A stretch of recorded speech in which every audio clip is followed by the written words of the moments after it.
Hello friends. तो आज આપણે બનાવીશું ડાકોરના ગોટા જે માત્ર 5 થી 10 મિનિટમાં બની અને તૈયાર થઈ જાય છે। જો તમે તમારા ઘરે કોઈ મહેમાન આવે અને તમે એને ખવડાવશો તો ખૂબ જ ટેસ્ટી બને છે। તો મેં આજે આ ગોટાનું જે તૈયાર લોટનું પેકેટ આવે છે એ જ લીધેલું છે અને એ લોટ આ ટાઈપનું પેકેટ છે એમાંથી લીધેલું છે અને એમાંથી આ ચટણી પણ સાથે નીકળેલી છે। તો હવે એ ચટણીને આપણે એક બાઉલમાં કાઢી લઈશું અને એમાં ખાલી બસ આપણે પાણી મિક્સ કરી અને એને થોડી વાર માટે ઉકાળવાની છે। तो बस हवे आमां आपणे 1 कप पाणी एड करी दईशुं अने एने बराबर मिक्स करी लेशुं। तमे इच्छो तो आमां थोडुं वाटेलुं लसण अने कोथमीर पण एड करी शको छो। तो एने बराबर मिक्स करी अने थोड़ी वार माटे आपणे एने उकळवा मूकी दईशुं।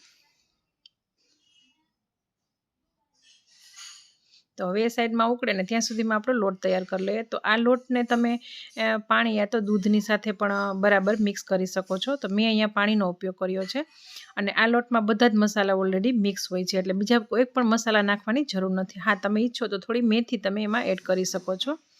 તો હવે આપણે બરાબર મિક્સ કરી લઈશું। તો મેં 1 કપ પાણી નાખ્યું હતું ને તો થોડું ઘાટું લાગ્યું એટલે હું પાછું થોડું પાણી આપણે એડ કરીશું અને આ ખીરું પાતળું ન થઈ જાય એ ખાસ જોવાનું છે અને એને થોડી વાર માટે આપણે 2 થી 3 મિનિટ માટે બરાબર ફેટી લેશું જેથી આપણા ગોટા છે ખૂબ જ ટેસ્ટી અને સોફ્ટ બનશે।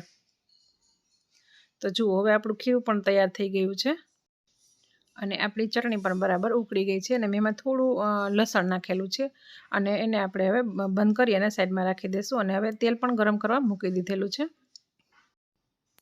હવે આ ગોટામાં આપણે થોડી સમારેલી કોથમીર એડ કરી દઈશું। તમે ઈચ્છો તો અહીંયા સાથે સાથે થોડીક મેથીના પાન પણ એડ કરી શકો છો અને આપણી જે ચટણી છે એમાં પણ આપણે થોડી કોથમીર એડ કરી દઈશું।